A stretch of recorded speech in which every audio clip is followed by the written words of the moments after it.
বৃষ্টি কার না ভালো লাগে বলেন তো।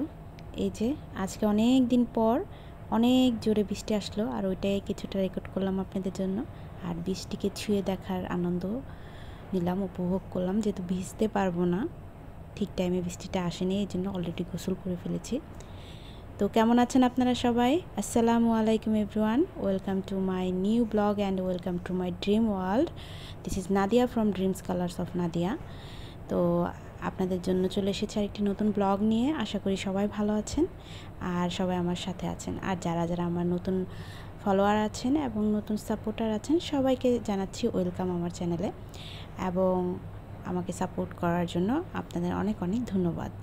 তো আজকে যে ভিডিওটা শেয়ার করব, খুবই ছোট্ট একটা ক্লিপ। প্রথমে যে বৃষ্টি এসেছিল, তো বৃষ্টির পরে আমার হাজব্যান্ড আমাদের জন্য তালের আহারি আমরা বলি আমাদের অঞ্চলে বা আমাদের এলাকায়। আপনারা কে কী বলেন অবশ্যই জানাবেন। সেটা হচ্ছে আমার হাজব্যান্ড কেটে দিচ্ছিল। সেটা বিকেলবেলা, অলরেডি বৃষ্টি চলে গিয়েছে, তখন বাহিরে আমরা সবাই বের হয়েছিলাম। তো ওইটাই আর কি নিয়ে আমরা কথোপকথন করছিলাম যে আমি তো আর কাটতে পারি না, আমার হাজব্যান্ডই কেটে দেয়। আর উঠিয়েও দিয়েছিল সে। বিকেলের কিছুটা মুহূর্ত আপনাদের সাথে আজকে শেয়ার করব। আমার হাজব্যান্ড আলহামদুলিল্লাহ সব কিছুই কাটতে পারে। আর কাটতে পারে বলতে এই ধরনের ডাব বা তালের আহারি আর সব কিছুই সুন্দর করে ও কাটতে পারে, এই জন্য ওই আমাদেরকে সবসময় কেটে দেয়। আর আকাশের অবস্থা দেখছিল, পাশাপাশি আমাদের গাছের যে কাঁঠাল হয়েছে সেটাও দেখছিল। আর বাইরের পরিবেশটা কিছুটা এরকম ছিল। এখন বৃষ্টি নেই, বৃষ্টি চলে গিয়েছে। তো আমরা অনেক সময় অনেক কিছু খাওয়া হয়, বাট ভিডিও করা হয় না, যেহেতু এটা একটা সিজনাল ফল, এই জন্যই আসলে ভিডিও করেছি।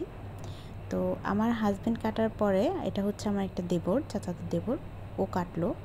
তো বের হবার পরে এই যে দেখেন আমি কি সুন্দর করে নিয়েছি, গপাগপ খেয়ে ফেলছি। তো যাই হোক, just joke in a part. আপনাদের কেমন কার লাগে এই তালের আহারি খেতে এবং কে কী নামে ডাকেন অবশ্যই জানাবেন। আর এই যে আমার কিউট হাজব্যান্ড, সে সুন্দর করে উঠিয়ে দিচ্ছে আমাদের সবাইকে। আর পাশে আমার বাচ্চারা চিপস খাচ্ছিল, আর এটা নিয়ে আমরা মজা করছিলাম। তো অনেক দিন ধরে ভিডিও কন্টিনিউ করা হয় না বিভিন্ন কারণবশত।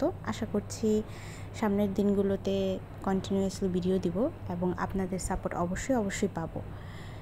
আর আপনারা অবশ্যই আমার সম্পূর্ণ ব্লগটা দেখবেন। আর যে যেখান থেকে এখন পর্যন্ত আমার ভিডিওটা কন্টিনিউ করছেন, তাদের সকলকে আমি অনেক অনেক অন্তরের অন্তঃস্থল থেকে ধন্যবাদ জানাচ্ছি যে আপনি আমার ভিডিওটা কন্টিনিউ করছেন এই জন্য।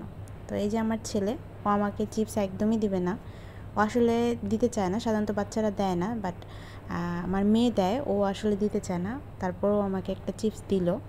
ও আসলে ঘুম থেকে উঠেছিল, এই জন্য আরও বেশি ওর মুডটা ক্র্যাঙ্কি হয়েছিল। তো আপনাদের যাদের বাচ্চা আছে তারা অবশ্যই জানাবেন যে বাচ্চা ঘুম থেকে উঠলে কি সবার বাচ্চা এমন হয় নাকি শুধু আমার বাচ্চাদের সাথে এমন হয়। আসলে বুঝি না ওদের মুড কখন আসলে কেমন হয়। আর আপনাদের বাচ্চাদের কি কি পছন্দ জানাবেন, আপনারা কি কি ধরনের ভিডিও পছন্দ করেন জানাবেন। আমি ওর কাছে বারবার চাচ্ছিলাম যে আমাকে একটা চিপস দাও, দুষ্টুমি করছিলাম ওর সাথে। তো দেয়নি দেখে আমি আরও 2টা চিপস নিয়ে এসেছি ওকে রাগানোর জন্য। দেখেন ও কি বলে। কোনটা হাতে দিব? কেন, আমি খাওয়াই দিই।